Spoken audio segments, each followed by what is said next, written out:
Hi, this is Peter Woolfolk speaking. Now, first of all, thank you so very much for listening to the podcast.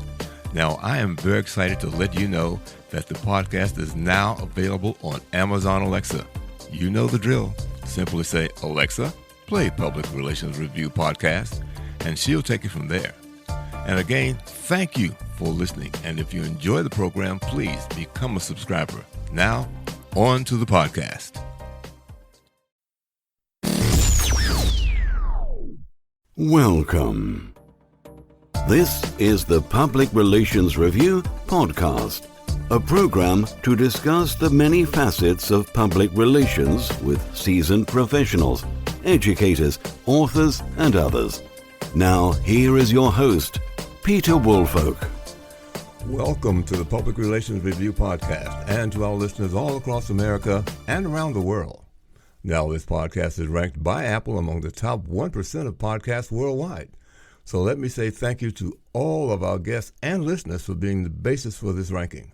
And of course, if you enjoy the podcast, we'd certainly like to get a review from you. Now, question for the audience. It's now 2025. What are some important trends in public relations you should be aware of? Well, my guest has 5 trends she has determined that should be on your radar. She has a distinguished 15-year career in strategic communications, digital marketing, and publicity events.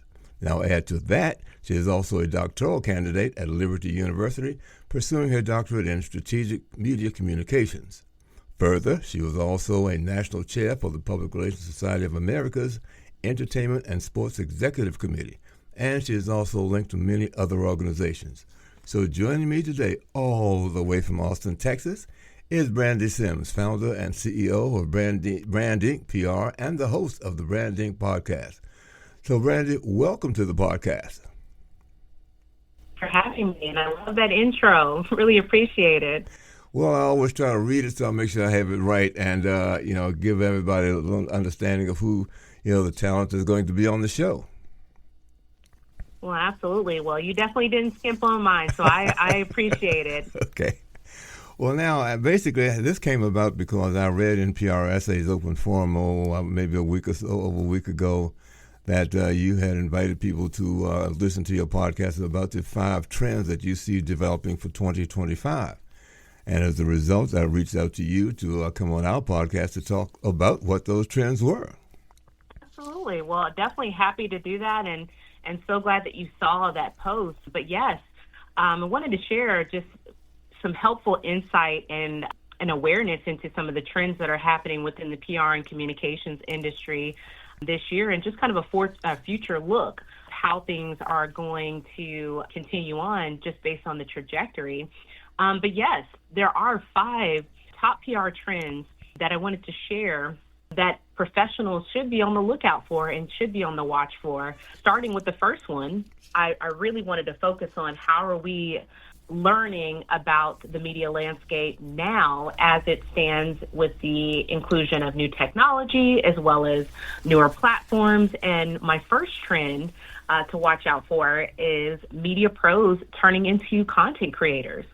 So one thing that we've observed just in the last few years is that there has been a significant increase of layoffs with media professionals.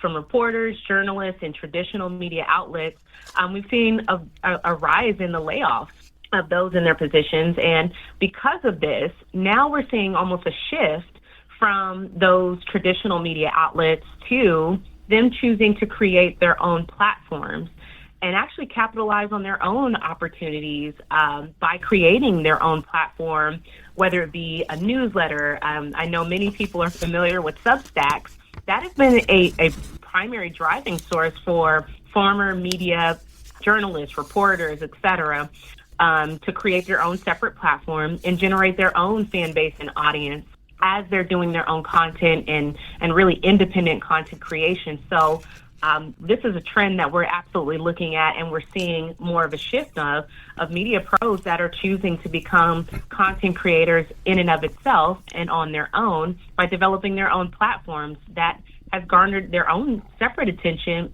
outside of a traditional media outlet source. Quick question. Have you noticed, though, whether there's any particular the size of it? Is it more TV reporters, radio reporters, print reporters, or a combination thereof? So there's definitely a decrease in all of the above. There's not as many journalists and reporters that are available to report on the news, whether it be from radio, print, or television. There's just not that many to report on these things. And so, in turn, they're becoming more selective of the stories that they choose to cover. There is a talent, almost celebrity angle, but I think that's always existed. I think it's just getting a little bit more honed in because there's only so many reporters to report on certain news. So they're incredibly selective on what they choose to allow on the platform. So it definitely is going to be one where they're looking for stories that are going to get more eyeballs watching or reading about it, as well as more listeners that are going to tune in for it. So they're definitely trying to get the most bang for their buck, if you will. But with that, because there's only so many of them, you also have to think of the caveat of the layoffs existing and decreasing those employment opportunities for them. So there's almost like this push and shift into digital platforms that are kind of forcing those journalists and reporters to adapt. And they've adapted pretty successfully, I would say, if they've created their own platforms, created their own subscribers and their own brand awareness in and of itself, and actually developing a significant following that has resulted in monetization on their own. Well, one of the things that I've noticed, sort of supplement what you said, I've actually had several have been a combination of both print, particularly television folks that have actually started their own public relations firms. I've interviewed several of them. One, as a matter of fact, wrote a great book about it. I had her on, Ann Page, I believe it is. She was on sometime last year or so. And she seems to be doing exceedingly well. So, I can certainly support the fact that you've got media pros making the conversion. Absolutely. I agree wholeheartedly. I think it's great that journalists and reporters are deciding to almost take matters into their own hands and not just kind of be left to fall with the ship, right?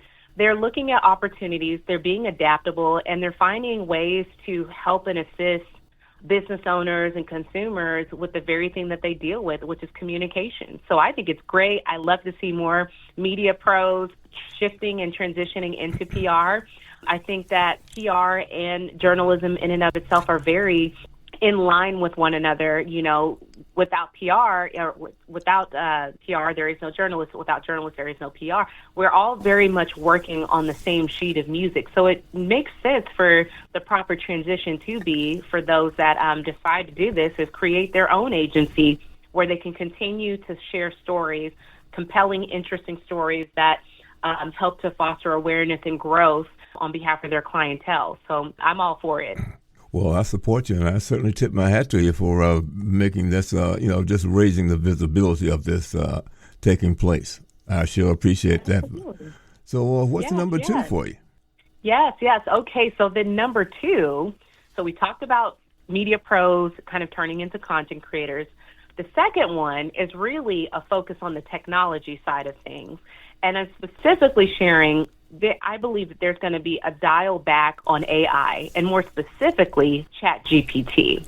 So now, while there's some folks that are just getting hip to ChatGPT and the use of AI in terms of productivity and growth within their businesses, others have been using this quite some time. I can say that our agency at Branding PR, we adopted AI very early on at the start of the agency around 2020. So we had already been utilizing it, teaching on it, as well as incorporating it into our own tools and resources to help improve that productivity and efficiency within the business. So we had already been doing it, but there's some that, it took a little bit longer to adapt. And now we're seeing kind of the result of that. So why I believe that there is going to be a dial back in the use of this is consumers are starting to recognize what is an AI, quote unquote, driven post and what is an authentic human driven content that's being shared here. So, for example, we've all seen the posts where it starts with exciting news, thrilling news. Well, let's just be real. Not everything is very thrilling, and not everything is always exciting. There is some exciting news, don't get me wrong, but not every time is it exciting news. Every week you have exciting news. Every day you have exciting news. It gets old, and it's kind of a part of the blueprint and framework of ChatGPT. And it's an easy indicator that you're using that to replace actual real content. So what I think in 2025 is that we're going to see a dial back by brands, small business owners of the use of ChatGPT, because slowly but surely becoming that thing where, okay, I see you guys aren't really authentic. You just plugged it into ChatGPT. It spit out what you wanted. You didn't even tailor it towards your brand. You just kind of copy paste it, and in which case you're not a brand that I want to identify with or associate with, because I look for authentic brands. I look for brands that speak to me. This is kind of what's coming from the consumers. So because of that, you're going to see the dial back of folks really being intentional in its use of ChatGPT, and that is, it's a tool. It's simply that. It's not a replacement. Very, very important to be aware of that it is simply a tool, but also as you're using this tool, just make sure that you are not only aware that it is just a tool, but also that you're still bringing the true authenticity of your brand out of your communication and your messaging when you're using these types of platforms and tools. Well, let me say, I certainly, tip my hat to you for that, because I certainly do use ChatGPT. But one of the things, once it gives me basically what I've asked for, then I take a look at it, and then I start making adjustments to it so it sounds like me, and can add the specifics on it that it lacks, that, it doesn't have the information that I have, but make sure that's included in there. So for me, it's a time saver that I don't have to sit down and think of a lot of things. Just crank out the basics for me. I'll take it from here and plug this in, change that, and leave this out altogether. Make those modifications so that it fits exactly to what it is I'm looking for. Absolutely. Well, you're absolutely using it the right way. You've recognized very early on, too, that it's very much just a tool. You don't want it to become this thing that it replaces your own thoughts, your own insight, your own expertise. It needs to be something that can help simply with the efficiency of getting the work done. So definitely use AI sparingly. Always incorporate your unique perspective to make sure that your stuff stands out, I think, is the biggest takeaway for number 2. Well, I certainly appreciate that, because you're absolutely right. ChatGPT is a time saver, but it should not become you or represent you. That it's just helping you save time getting done what you need to get done. Absolutely. I can't agree more. So that's definitely one that we'll start to see more and more brands as they're building their communication along. You're going to start to see more of those authentic, human-driven types of content, because they want to resonate with consumers and you can't resonate with a robot. You need to resonate with a human, and we want to resonate with a human. We can. So that's the way to go about it, is focusing on that human-driven content, not so much the robotic responses that we've unfortunately kind of grown accustomed to the last few years. Well, in addition to that, though, depending upon the audience you're dealing with, there might be some cultural issues there, might be some ways of going about things or saying certain things. And if you overlook that, you're absolutely right. You can basically harm what it is you're trying to get done simply because you're trying to speed it up. But in the process of speeding up, you actually miss the target. So I certainly agree with you. Put it to your advantage, but use it, but don't let it skew who you are. It's something that it reinforces the importance of that true authenticity. You have to bring that forth anytime you're dealing with brand communications and content. That's at the pinnacle and the source of it all, is what is our story that we're wanting to tell, and how can we bring about our best self each time that we tell this story. And that starts with just getting real about it and being honest about it. But yes, the tool is there. It's there to help you. It's there to polish. But it's also there to remind you of how important that your authenticity is cleared completely through the way, and that you are reinforcing this every time that you're using this. Tailor it, clip it, edit it, update it.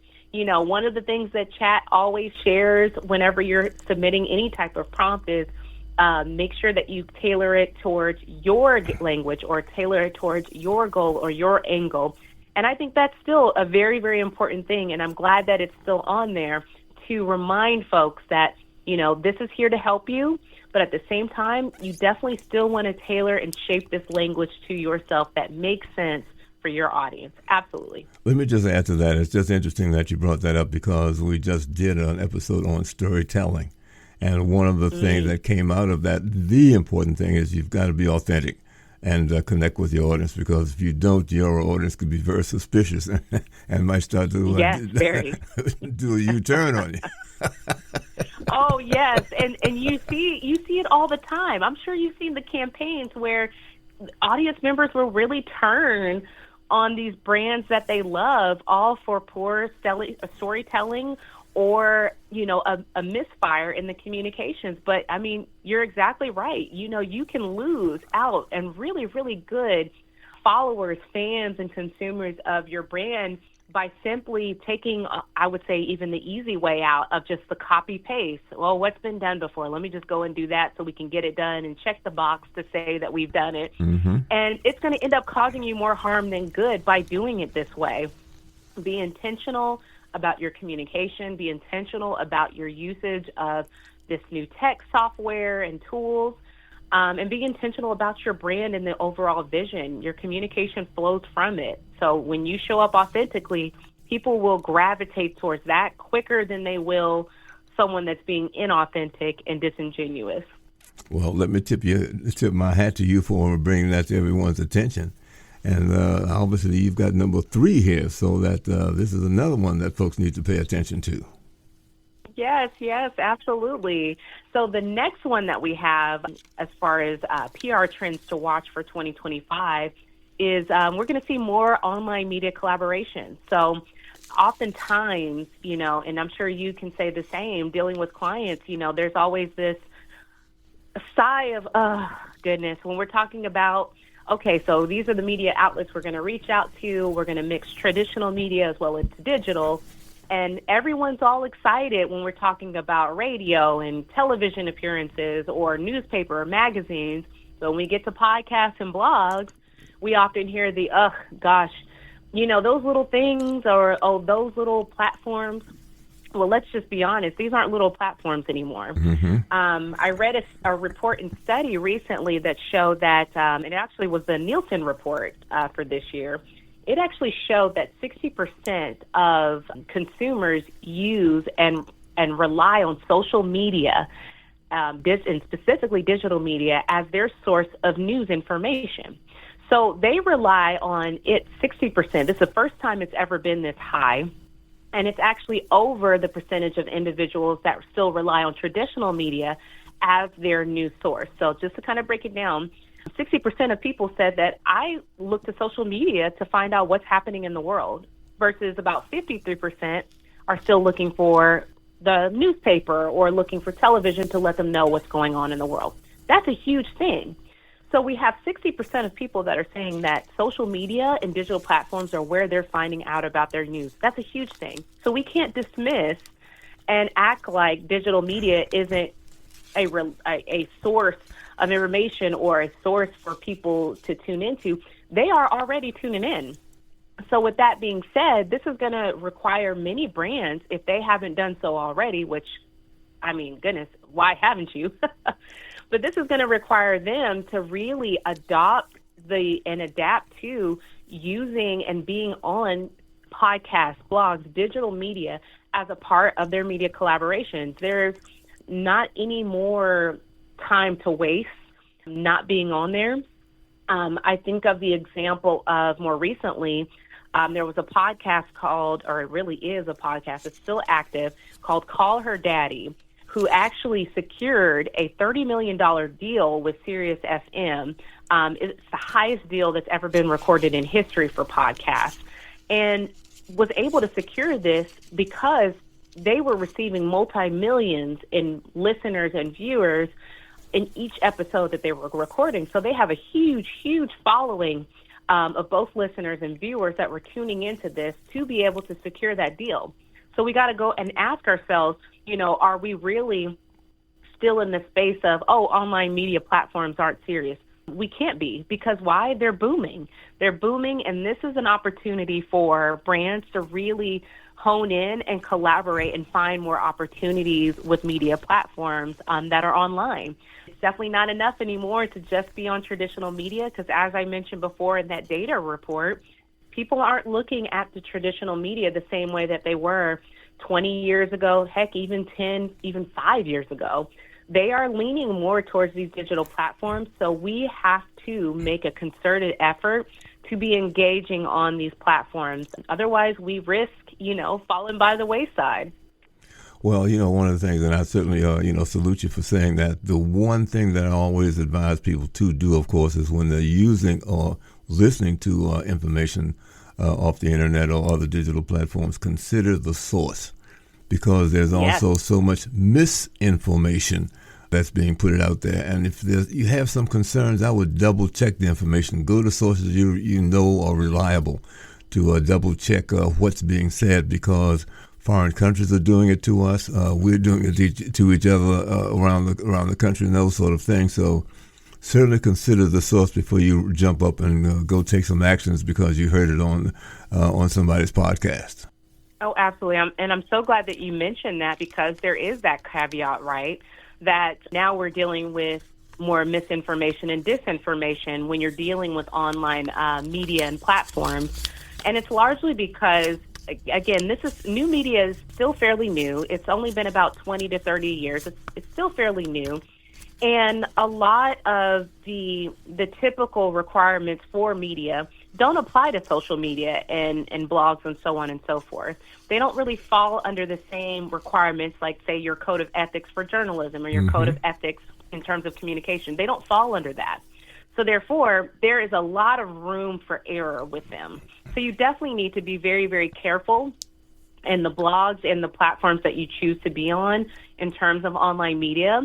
Even more recently, just in this last week and a half, Meta, which is kind of the conglomerate of Facebook and Instagram, announced that they would no longer be fact-checking.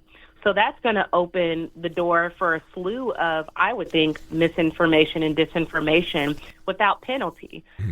So we're going to see what that's going to look like, but I would largely kind of expect to see more polarizing content, more divisive content as they kind of navigate the lack of fact-checking, which is going to open the door to even more issues. But I anticipate that it's going to be interesting in this next couple of months, now that they've kind of taken away the parameters and filters for disinformation. It's definitely going to set the stage for even bigger conversations. We'll probably need a follow-up, honestly, Peter. Well, I think one of the things that's going to happen is that somehow or another, too many people are going to respond to some misinformation the wrong way or have some problems from it. And as a result of that, when it really starts to explode, then people will start to say, hey, wait a minute, let's get back to what, how you guys, particularly as you said, Facebook and others like that, somebody's got to make sure that what we're being given is accurate and is not dangerous or inflammatory or something along those lines. So I think by them taking that particular guard fence down, it's going to cause some problems, and those problems sooner or later are going to come back to bite them. I agree wholeheartedly. It's going to be interesting to see it, but you're exactly right. When we don't have these safeguards and perimeters in place, it does make room for a lot of error and a lot of crisis. So it'll be really interesting to see how this navigates moving forward and how really we navigate moving forward. I think more importantly, for those that are brand owners or small business owners, I think the biggest thing for this particular group is just to be very intentional, again, about your content and your information. Just because there's no fact check doesn't mean that people won't fact check you. So you have to be very, very, very abundantly clear and very up to date when you're sharing information and you're sharing content on these platforms, because you could end up in a huge, huge crisis and backlash in terms of your own fans and followers because you misappropriated information or you provided misinformation and you get called out. I've seen too many brands that I can count that have got caught up with, using a false narrative or a false claim and quickly being checked about it by their own consumers and experiencing significant backlash for it. So, without these safeguards and perimeters, it's really going to be up to these brands to make a true concerted effort to make sure and verify your sources, your information before you share it on these platforms. Otherwise, you're going to be in big trouble in terms of crisis situations moving forward. I was just going to say that because crisis communications is a huge issue too. And unfortunately, a lot of firms just don't know how to handle that properly. And, putting out a fire is not as easy as you think, particularly if it's something that's been said over the internet. Now you've got something that's going outside of your neighborhood or your state or whatever, and you've got a problem much bigger than you thought you had, and it probably might cost you dearly to try to resolve it. So, as you said, be careful. Consider the source. It's probably the best way of looking at something like that. You're so right. Consider that source. Proactive as you're considering the source. That's part of that. I agree with you. So, go ahead. Why don't we consider number 4 now? Oh, yes. Let's consider number 4, which is kind of getting into more partnerships. We talked about online media collaborations and seeing more of that. I think in this next year, there's going to be more creative brand partnerships. And we saw examples of this in the previous year. Using the example of the Deadpool versus Wolverine movie marketing campaign, which is one of my favorite ones of last year, we saw an example of how you can use very unconventional brand collaborations to hone in on your messaging, but also amplify your messaging. We saw this movie combine and work with brands like Heinz and Heinz ketchup and mustard to be able to generate the buzz and the attention that they were looking for. But we also saw partnerships with apparel. We saw partnerships and collaborations with podcasts, which kind of just mentioned that in the previous example, of just more of an increase of larger brands tapping into those online media sources. So definitely thinking of these creative brand partnerships are going to be a thing to watch for in 2025. You're going to see a lot of unconventional partnerships, a lot of thinking outside of the box, but these are going to help amplify these messages even forward, just in a very, very different way than they've done in the past, which is going to make all the difference. And it's kind of part of why we saw such a success, especially in the box office for this movie. I think they raised well over $100 billion in this film. And the same thing with even another more recent one with Wicked. We saw a lot of unconventional brand partnerships take place here that typically they wouldn't work with or they wouldn't partner with. But there were several viral moments of the stars of the show that appeared on podcasts in the same news cycle and media cycle that they would typically do with traditional media for an entire PR rollout. So there's definitely going to be more of that concerted effort to be creative with the types of brands that are being partnered with and aligning with, as well as that more diverse online platforms being added into the mix of PR rollouts alongside traditional media that is totally unconventional, but absolutely well worth it and certainly amplifying those messages. Well, the movies have been doing that for a long time. Television as well, when you got to see certain brands up closer, you could actually see what the name is, Coca-Cola or Dr. Pepper or Heinz ketchup, those kinds of things. So there was a little bit of a forerunner for those kinds of things happening. And obviously it's getting carried over to the digital age now as well. Yes. Oh, 100%. It's almost like a recycle of history, right? And I'm sure you can speak to this very well, is a lot of the times, there's the ebbs and flows. It's almost a pendulum swing, I should really say.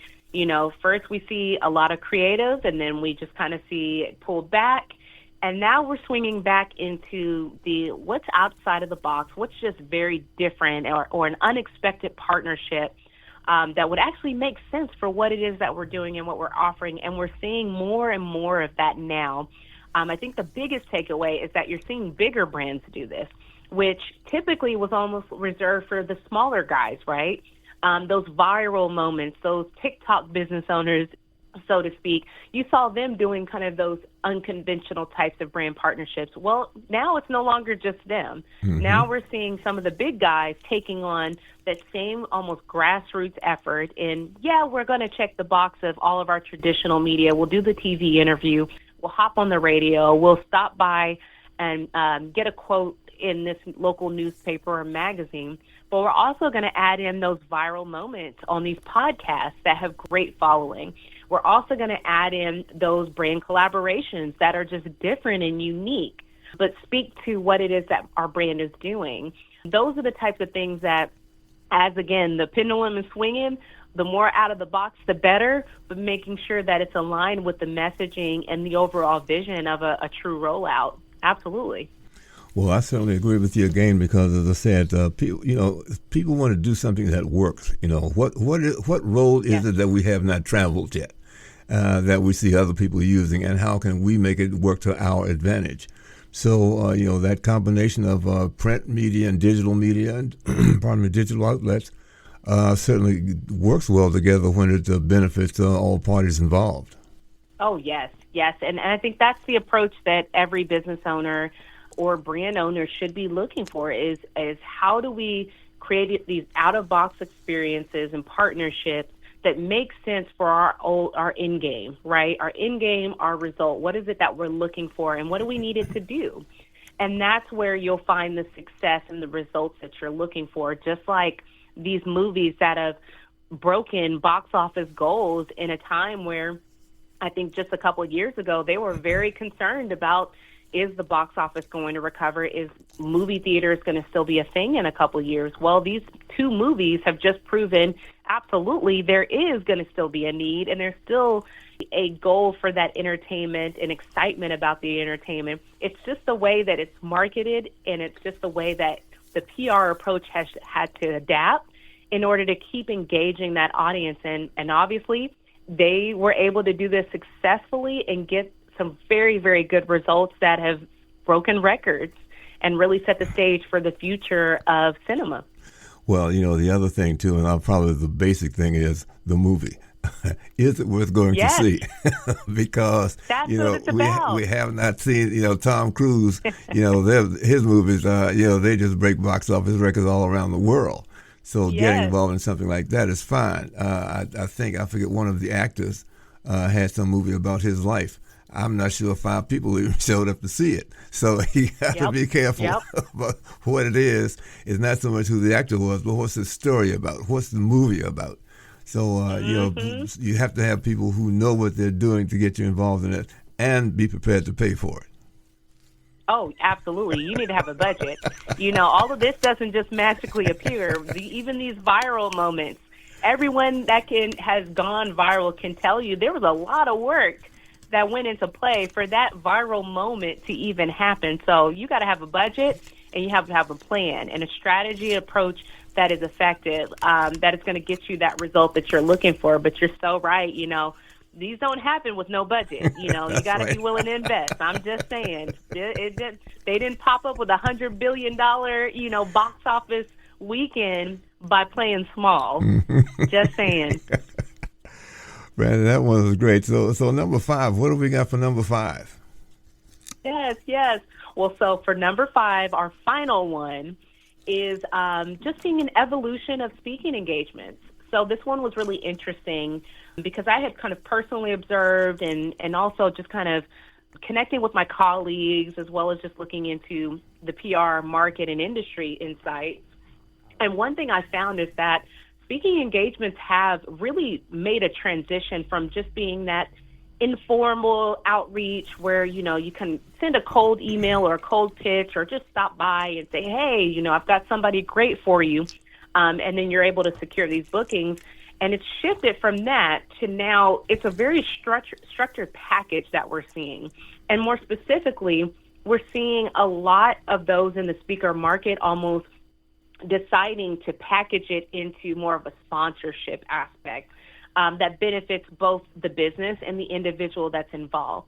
So this is one that's making it, and really what I'll say is this, is that there are becoming more and more speakers. And I think you've seen it too, Peter. There are more and more speakers, more qualified, great speakers that are just kind of coming out of the woodwork, and I love it. I think it's great. If you have a talent and a skill to be a communicator and communicate your message effectively on stage, I think it's fantastic. We need more of those. Mm-hmm. However, because there's such a rise of it, it's become very, very competitive in this market.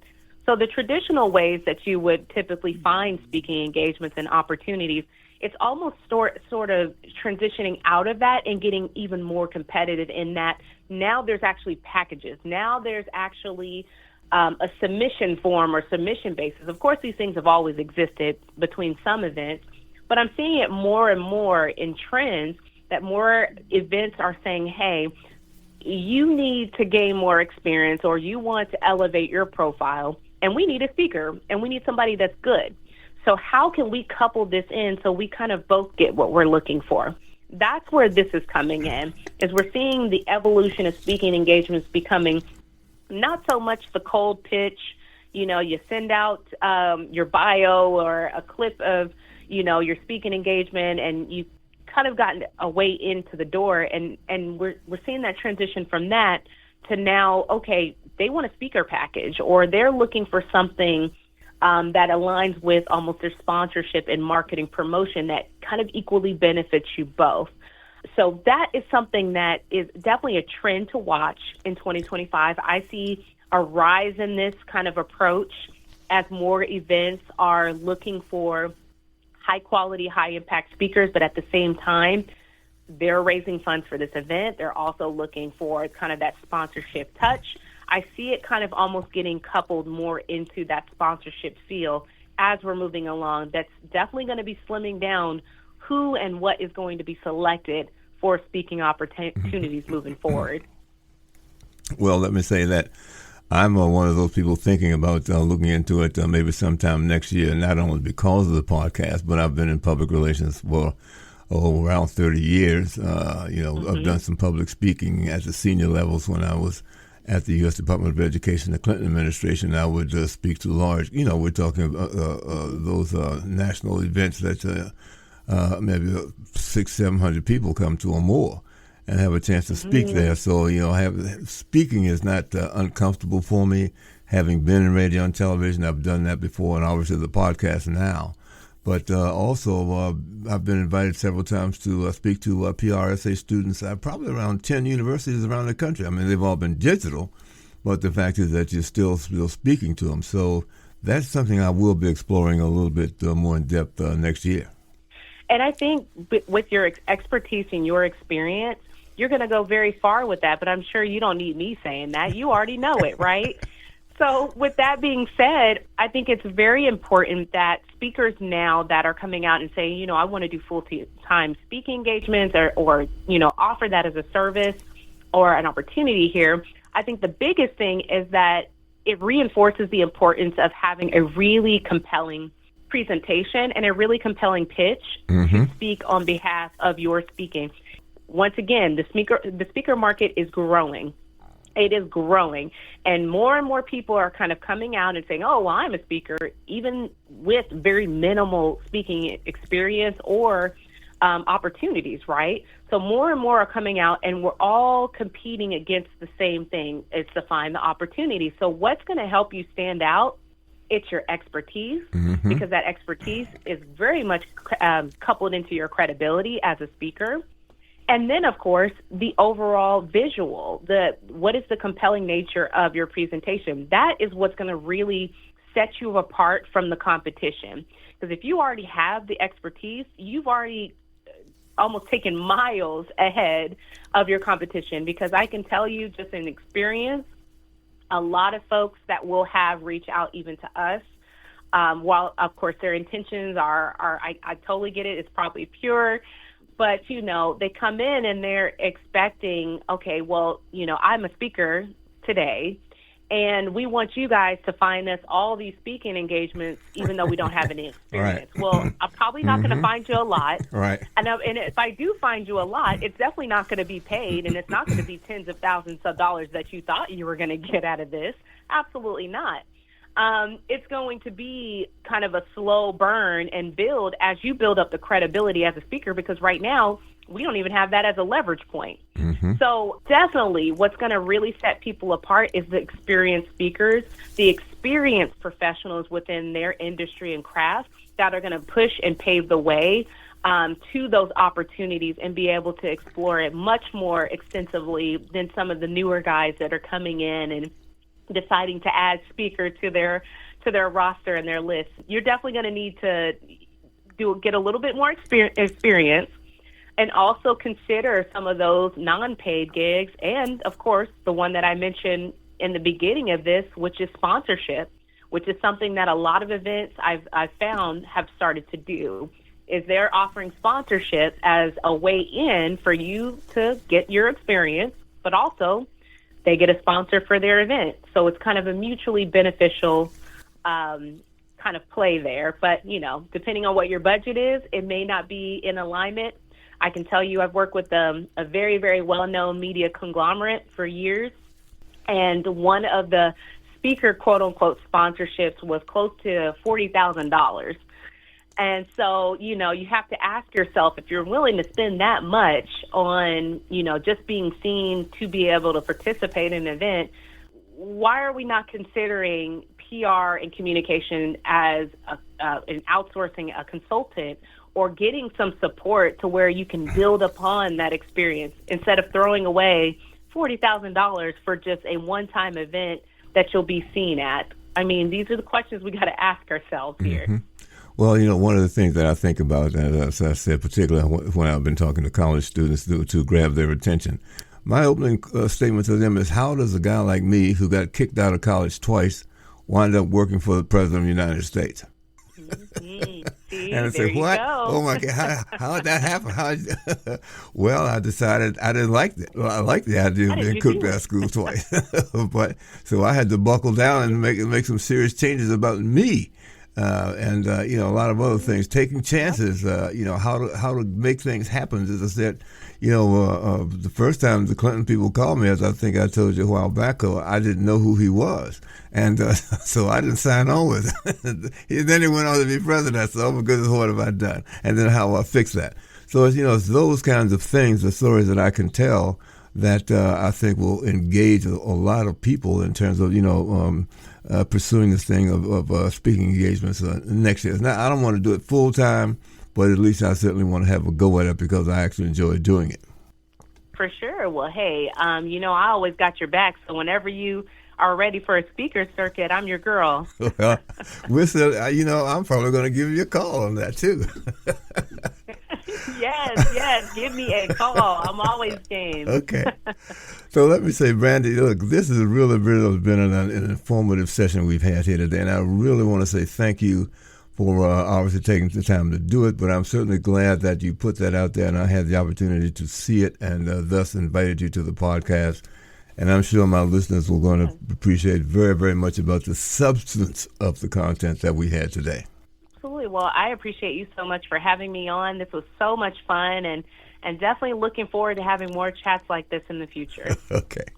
Well, let me say once again, my guest today is Brandy Sims. She is the CEO and founder of Brand Inc. PR and the host of the Brand Inc. podcast. And you can find her on regular podcast sites. And I also want to say thank all of my listeners for listening. And if you've enjoyed the podcast, we'd certainly like to get a review from you.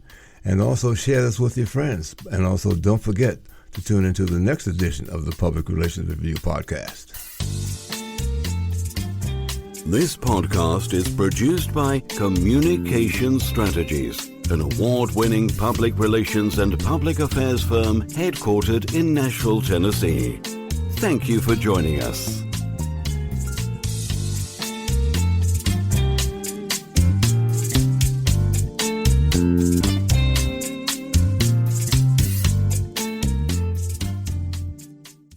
Hello, this is Peter Woolfolk. First, let me say thank you so much for being a listener. Now, I want to alert you to our shiny new podcast website located at podpage.com.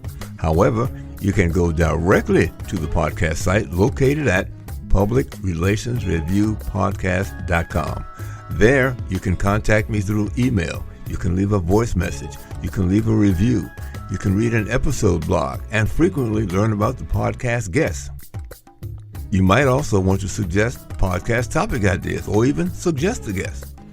You can also let me know if you would like to receive our podcast listener logo that you can post on your social media. So I look forward to hearing from you about our new podcast website. Thank you so much for listening to the Public Relations Review podcast and have a great day.